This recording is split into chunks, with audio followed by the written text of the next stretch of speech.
Pessoal, tudo bom? Na última aula da gente, a gente falou sobre recurso especial, extraordinário, recurso ordinário. Também falamos sobre os embargos de declaração, o agravo interno e os embargos de divergência, que foi matéria do trabalho que eu passei para vocês, mas que diante do avanço das matérias com essas aulas gravadas, achei melhor dar uma explanação sobre esses recursos que não tinha sido objeto de aula expositiva. E aí, um dos alunos da turma de vocês me alertou que teve alguns slides que eu não fiz a devida explicação.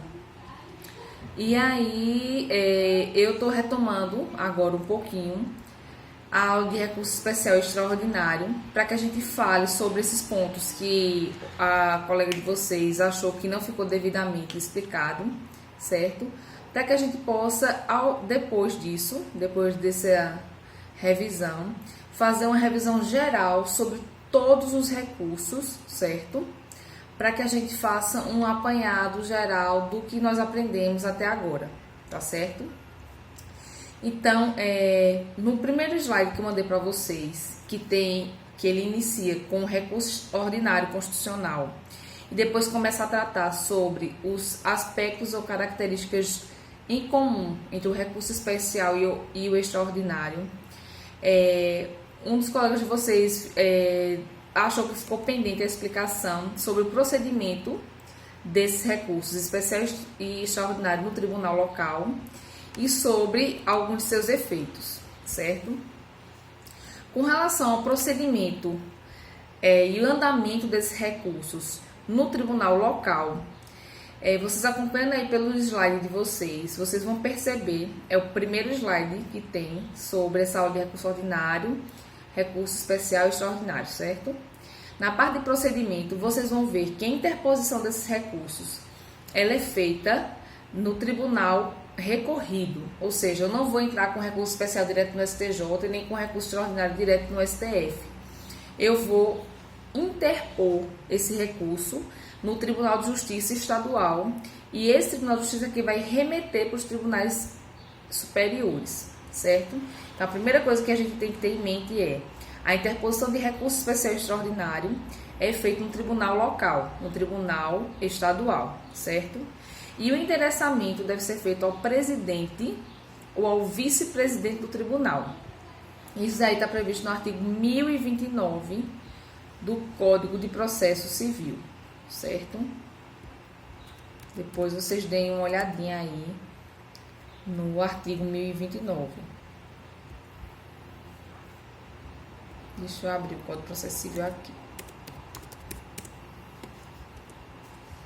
O artigo 1029 fala que o recurso extraordinário especial, nos casos previstos na Constituição Federal, serão interpostos perante o presidente ou vice-presidente do tribunal recorrido em petições distintas que conterão. Aí vai dizer o que deve conter na petição desses recursos, certo?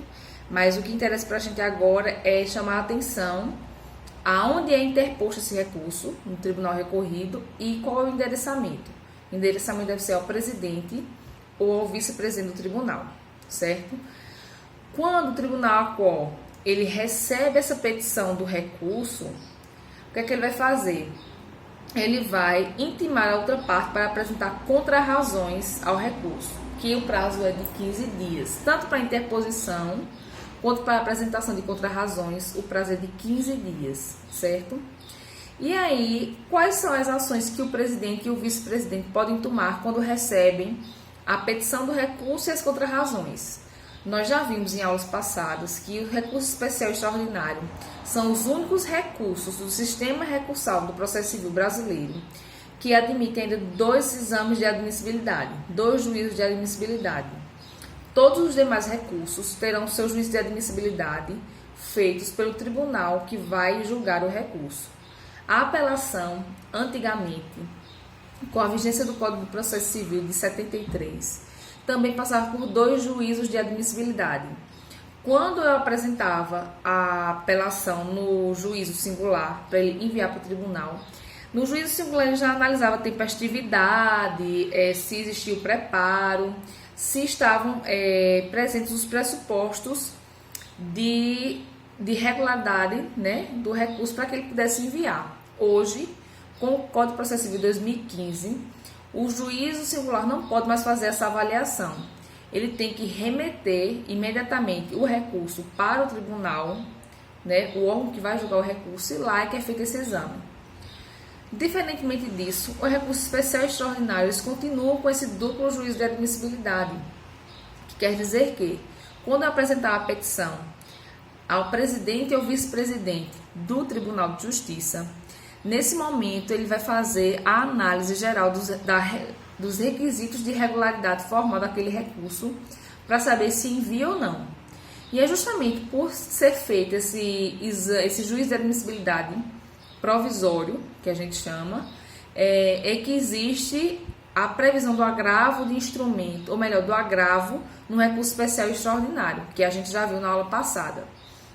O agravo no recurso especial e extraordinário é aquele agravo justamente quando o juízo de admissibilidade feito pelo tribunal a qual, ou seja, o tribunal recorrido, ele é negativo, ou seja, o tribunal diz esse recurso não atende aos requisitos de regularidade formal, então ele trava o recurso e não remete para as instâncias superiores. Nesse caso aqui entra o agravo, né, que a parte interpõe esse agravo para destrancar esses recursos e subirem para os tribunais superiores e lá ser feito o juízo de admissibilidade definitivo, certo? Então, diante dessa nossa conversa, o que é que a gente pode chegar à conclusão?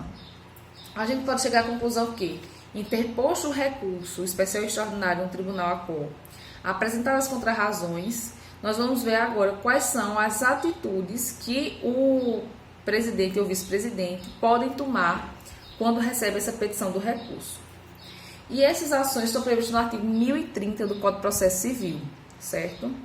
Quando a gente analisa o 1030, nós vemos que, em primeiro lugar, o presidente ou vice-presidente, analisando aquela petição do recurso, ele pode negar seguimento ao recurso e pode negar com base em algumas hipóteses. A primeira hipótese para que ele negue seguimento, ou seja, que ele impeça que o recurso suba para as instâncias superiores, é que o recurso extraordinário que discute questão constitucional, que o STF já entendeu não ter repercussão geral, ou seja, de antemão, nós vimos também, quando estudamos repercussão geral, que o tribunal de origem, aquele que recebe recurso extraordinário, ele não pode dizer se aquela matéria tem repercussão geral ou não, certo?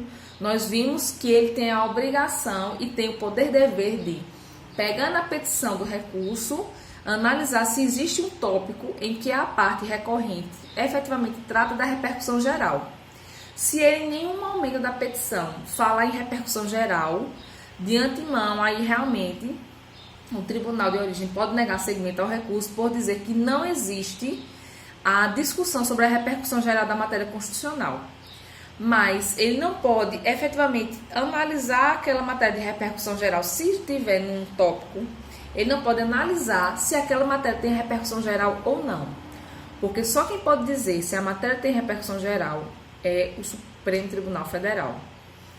No entanto, existe hipótese que a parte efetivamente coloca o tópico de repercussão geral, ela trata sobre a repercussão geral, ela diz que aquela matéria específica tem repercussão geral, mas já existem decisões reiteradas do Supremo dizendo que aquela matéria específica não possui repercussão geral. Eles não reconhecem a repercussão geral daquela matéria. Então, nesses casos, é o primeiro caso em que o presidente ou vice-presidente pode negar seguimento ao recurso extraordinário, quando aquela matéria alegada pela parte recorrente já foi analisada pelo Supremo e ele já decidiu que não tem repercussão geral, certo? A segunda hipótese em que no caso, o presidente ou vice-presidente pode negar seguimento ao recurso é quando o recurso extraordinário impugnar acórdão que está em conformidade com o entendimento do Supremo Tribunal Federal. Ou seja, o tribunal deu uma decisão que está completamente consonante ou de acordo com o entendimento já pacificado do Supremo Tribunal Federal. E aí, a parte inconformada apresenta um recurso extraordinário. Quando o presidente ou vice-presidente pega aquela petição do recurso, ela verifica que, efetivamente, aquela matéria, aquela decisão que está sendo recorrida, ela está totalmente de acordo com o entendimento do Supremo Tribunal Federal. E, nesse caso, o relator também pode negar seguimento ao recurso. A terceira hipótese que eles podem negar seguimento ao recurso é quando o recurso extraordinário ou especial foi interposto contra o acórdão que esteja em conformidade com o entendimento do STF, no caso do recurso extraordinário, ou do STJ, no caso do recurso especial, exarado em julgamento de recursos repetitivos. Então, se foi um tema que foi decidido em matéria de recursos repetitivos, já foi sedimentada aquela e pacificada aquela matéria, aquela questão, e a pessoa entre com um recurso especial extraordinário para discutir um acordo que acompanhou essa decisão dos tribunais superiores, nesse caso, também pode ser negado seguimento ao recurso. Além de negar seguimento ao recurso especial extraordinário nessas hipóteses, o presidente ou vice-presidente do tribunal pode encaminhar o processo para o órgão julgador para exercer juízo de retratação, certo? Então, eu, como presidente do tribunal, verifico que efetivamente houve um erro em iudicando pelo órgão que proferiu o acórdão, e aí eu dou a ele a chance de se retratar antes de efetivamente encaminhar esse recurso para as instâncias superiores. Mas isso só pode acontecer, essa retratação só pode ser permitida quando o acórdão recorrido ele divergir de entendimento do STF e do STJ em julgamento de recursos repetitivos. Então, nesse caso, diferentemente do anterior, no anterior, o relator negou seguimento ao recurso especial extraordinário, porque o acórdão contra o qual ele interpôs o recurso estava em conformidade com a decisão do Supremo e do STJ em julgamento de recursos repetitivos, certo? Nessa segunda hipótese de ação do presidente ou vice-presidente do tribunal, eles podem encaminhar para o órgão que proferiu o acórdão recorrido para ele se retratar se o presidente ou vice-presidente verificar que aquele acórdão proferido ele está em dissonância, está diferente, está divergindo de um posicionamento delimitado pelo STF ou pelo STJ em recursos repetitivos, certo? Então, nesses casos em que o acórdão diverge desse entendimento do STF e do STJ em um julgamento de recurso repetitivo, pode ser dado a oportunidade ao órgão que proferiu o acórdão para se retratar. A terceira atitude que o presidente ou vice-presidente pode tomar quando recebe o recurso especial extraordinário é sobrestar o recurso que versa sobre demanda de caráter repetitivo, certo? Então, quando ele verificar que aquele recurso ele versa sobre uma matéria que já está sendo alvo de julgamento por um recurso paradigma, lá no Supremo Tribunal Federal ou no STJ, ele vai sobrestar o andamento desse recurso, esperando que aquele recurso paradigma, que versa sobre aquela mesma matéria de demanda repetitiva, seja julgado. E aí, quando for julgado no STF e no STJ, aquela decisão vai se aplicar para o recurso que foi sobrestado. A quarta atitude a ser tomada pelo presidente ou vice-presidente pode ser selecionar um recurso como representativo de controvérsia. E o que é isso? Não existe ainda um recurso paradigma no STF ou STJ sobre determinada matéria de demanda repetitiva. Só que no tribunal local, o presidente e o vice-presidente percebem que existem diversos recursos sobre aquela mesma matéria, discutindo aquela mesma causa. Então, o que é que ele pode fazer? Ele pode selecionar, dentre aqueles recursos, um deles, para enviar como caso paradigma, para que o tribunal, o STF, o STJ, eles decidam aquele caso paradigma, tá certo?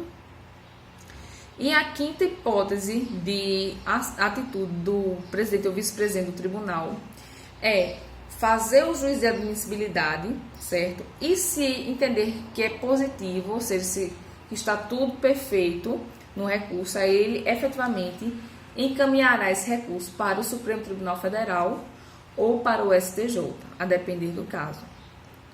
Então, o trâmite, o procedimento a ser adotado nos recursos especial e extraordinário é esse. Eu sou recorrente, ingresso com o recurso especial e extraordinário no tribunal de origem, certo? Não é diretamente no Supremo ou no STJ. Eu apresento ele endereçado ao presidente ou vice-presidente do tribunal.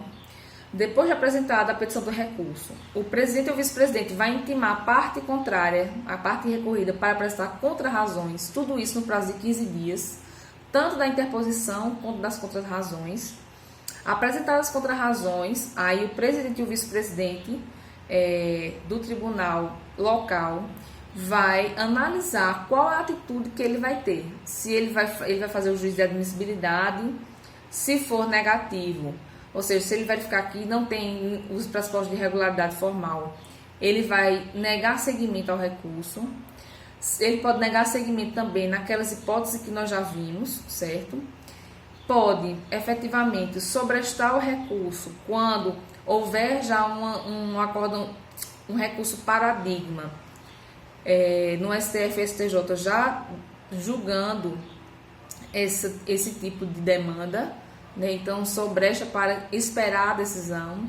Ele pode selecionar aquele recurso como paradigma e enviar, ou se fizer efetivamente um juízo de admissibilidade positivo, encaminha o recurso para o STF ou STJ, certo?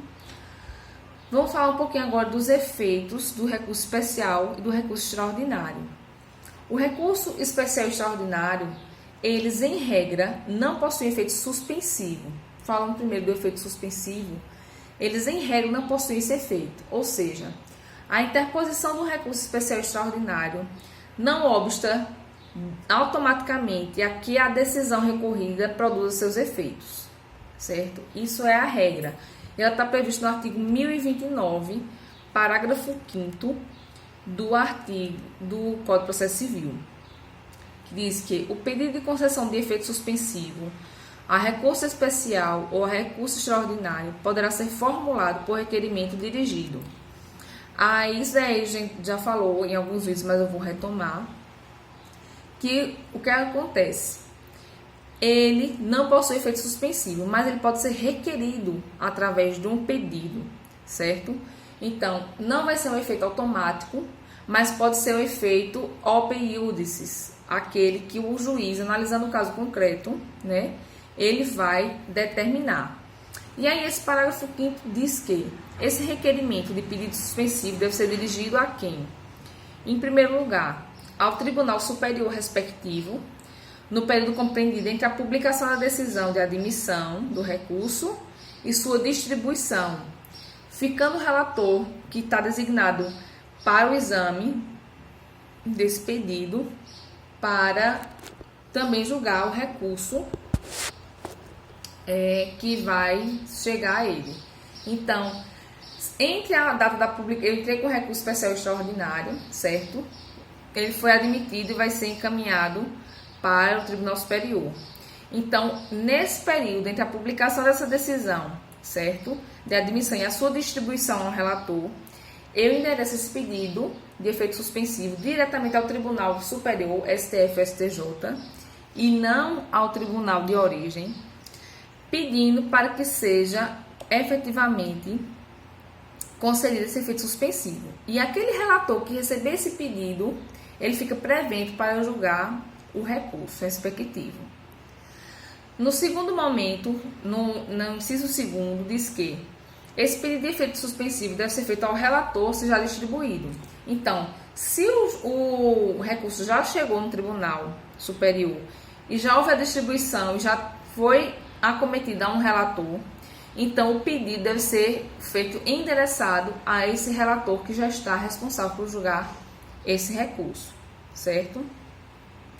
E em terceiro lugar, deve ser dirigido ao presidente ou ao vice-presidente do tribunal recorrido, no período compreendido entre a interposição do recurso e a publicação da decisão de admissão do recurso, assim como no caso do recurso ter sido sobrestado nos termos do 1037. Então, entre a interposição e a decisão de admissão do recurso, eu faço esse pedido ao tribunal de origem, certo? Então, verificando isso, a gente verifica o seguinte: quais são os períodos e como é que eu posso fazer esse pedido de efeito suspensivo. Primeiro caso, eu dei entrada no recurso especial extraordinário e ainda não houve julgamento do seu juízo de admissibilidade. Então, entre a minha interposição e entre a decisão de admissibilidade, eu peço o efeito suspensivo no tribunal de origem.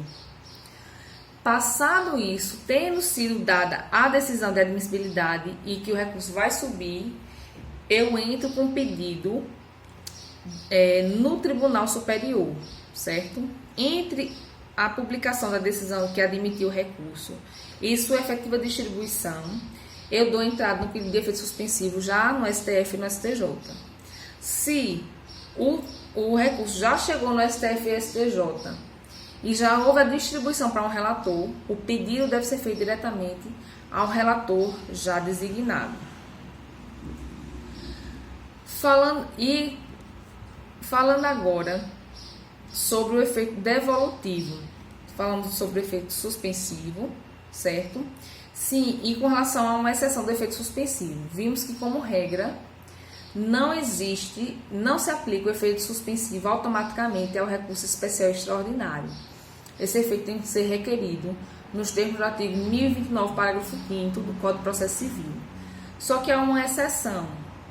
Quando o recurso especial ou extraordinário for interposto contra a decisão que julga incidente de demandas repetitivas, certo?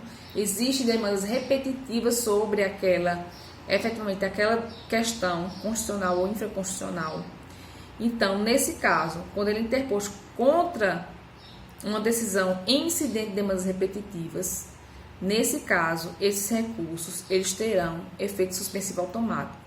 Isso está previsto no artigo 987, parágrafo 1º do Código de Processo Civil, certo? Falando agora sobre o efeito devolutivo desses recursos. O efeito devolutivo desses recursos está previsto no artigo 1034 do Código de Processo Civil. E o artigo 1034 diz que, admitido o recurso extraordinário ou recurso especial, o Supremo Tribunal Federal ou o Superior Tribunal de Justiça julgará o processo aplicando o direito. Admitido o recurso extraordinário ou recurso especial por um fundamento, devolve-se ao Tribunal Superior o conhecimento dos demais fundamentos para a solução do capítulo impugnado. Quando a gente lê esse artigo, nós vemos que existe também a questão do efeito devolutivo em extensão e em profundidade, certo? Com relação à extensão, a extensão vai ser efetivamente o capítulo da decisão que foi recorrida pelo recorrente. É o capítulo, a parte daquela decisão, daquele acórdão que efetivamente foi posta em discussão e em análise pelo recorrente nos tribunais superiores. Essa é a extensão. No entanto, a profundidade, que é o efeito vertical, né, do efeito devolutivo, o aspecto vertical, diz que efetivamente, como no parágrafo único diz, do 1034, que todos os fundamentos necessários para o desvio daquele capítulo recorrido serão analisados pelo Tribunal Superior, certo? E também, para a questão do efeito devolutivo, nós temos que ter em mente que precisamos, nesses recursos, de um requisito muito importante, que é o pré-questionamento, que sem o pré-questionamento da questão constitucional ou infraconstitucional, esses recursos não serão admitidos. Então, o efeito devolutivo, ele devolve também, utiliza-se desse pré-questionamento para ocorrer a devolução da matéria que está sendo discutida. Sem esse pré-questionamento, obviamente, não existe a devolutividade necessária, porque eu tenho que devolver exatamente aquela matéria, aquela questão constitucional ou infraconstitucional, certo? E a gente também tem o juízo de rejulgamento. que é essa questão justamente da profundidade. Eu ter a oportunidade de julgar novamente aquela mesma matéria constitucional ou infraconstitucional, utilizando todos os fundamentos necessários, certo? Para o deslinde e a reanálise daquele capítulo específico, ou seja, o capítulo específico, que é a extensão do efeito evolutivo, que é determinado pela parte recorrente, e a questão da profundidade, que aí a parte não tem poder para limitar, porque o tribunal ele poderá analisar todas as matérias e os fundamentos necessários para rejulgar aquela questão, certo? Também se atente ao fato de que os tribunais superiores, não obstante existir essa limitação, porque nesses recursos em específico existem a fundamentação vinculada, como já vimos, são recursos de fundamentação vinculada. Isso quer dizer que eles efetivamente só podem versar, só podem analisar aquele determinado tipo de matéria, ou aquela questão constitucional, ou aquela questão infraconstitucional nos moldes do que está previsto na Constituição. Mas existem matérias que eles podem reconhecer independentemente de ter sido alegada até pela parte, ou seja, independentemente de ter pré-questionamento, se esse não for o único fundamento do recurso, certo? Então, digamos que eu entro discutindo uma questão constitucional, direito à saúde, e aí, lá no recurso extraordinário, o Supremo verifica que existe prescrição daquela pretensão. Aquela pretensão está prescrita. Com a matéria cognoscível de ofício, aí o Supremo Tribunal Federal efetivamente pode analisar essa questão da prescrição, mesmo não tendo sido alegado por nenhuma das partes, certo? Esse é o efeito devolutivo do recurso especial extraordinário, né? Como já falamos bastante sobre a fundamentação vinculada nos outros vídeos, e aqui realmente a gente só está dando uma reconversada sobre alguns pontos específicos que um de vocês pediu para ser refeito esse vídeo, tá certo? Com relação ao preparo, que nós já vimos o que é o preparo, é um dos requisitos de regularidade formal dos recursos, que consiste exatamente no pagamento das custas recursais, né? E os recursos especiais e extraordinários, eles exigem o pagamento de preparo para serem efetivamente analisados e julgados, com exceção daqueles casos, né, daquelas pessoas que são isentas de pagamento de preparo, como a Fazenda Pública, né? Quando o Ministério Público também é um recorrente, quando é beneficiário da justiça gratuita, certo? Então, gente, com isso a gente finaliza essa questão do recurso especial e extraordinário, e vocês acompanhem esse vídeo através do primeiro slide que eu mandei para vocês sobre esse tema.